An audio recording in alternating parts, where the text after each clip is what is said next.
Владата на Република Македонија, како гест на добра волја, донесе одлука времено да се воспостави мораториум на сите комерцијални промоции. Тоа го соопшти министерот за информатичко општество и администрација Иво Ивановски на дебатата на Сдруженијето на новинарите на Македонија. Митрополитите господин Петар, господин Тимотеј и господин Наум се членови, а епископот Хераклејски господин Климент е секретар на комисијата што денеска Македонската православна црква Охридска архиепископија ја определи за престојните разговори со Српската православна црква.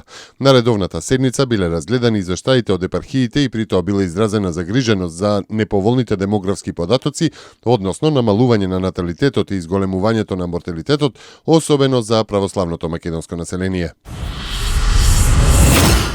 Доколку надвладеат емоциите и романтичната идеја за борба меѓу Давид и Голијат, тогаш на референдумот ќе победи не.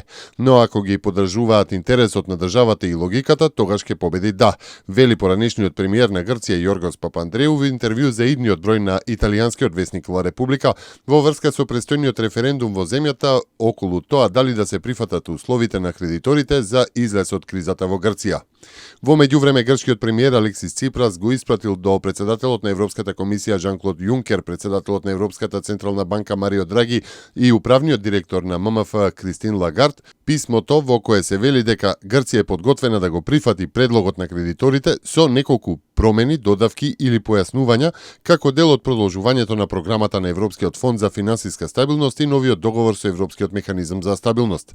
Ципрас во писмото бара да остане попустот од 30% на ДДВ за островите. Промените околу старосната граница за пензионирање на 67 години да почнат од октомври 2022 година, одложување на клаузулата за нула дефицит, како и е против приватизацијата на независниот оператор за пренос на електрична енергија.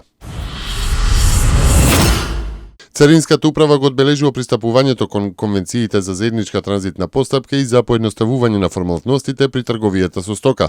Со денешното пристапување кон конвенцијата за заедничка транзитна постапка и конвенцијата за поедноставување на формалностите при трговија со стока, Република Македонија станува дел од заедничката транзитна постапка на Европската унија. Царинската транзитна постапка представува една од основите на европската интеграција и од витален интерес за европските бизниси. Од денеска почнува времениот режим на сообраќај на тешките товарни возила од викендите од летниот период на магистралниот пат А2, делница Скопје-Охрид-Скопје. Забраната се однесува на тешки товарни возила чија вкупна маса преминува 7,5 тони. Режимот ќе трае до 1 септември. Оваа година има измена во временските интервали во однос на ограничувањето кое важеше минатите години со цел да им се овозможи повеќе време за движење на тешките товарни возила. Почнува и ограничувањето за пловидбата на скутери и чамци по водите на природните езера во Македонија. Забраната за движење до 31 август во период од 11 до 19 часот низ Охридското, Преспанското и Доранското езеро. Чамците пак не смеат да пловат по езерските води од 21 до 05 часот наутро. Ограничувањата за пловидба на скутерите се за безбедност на капачите и на учесниците во пловидбата. За непочитување на одлуката предвидена е и глоба од 800 евра.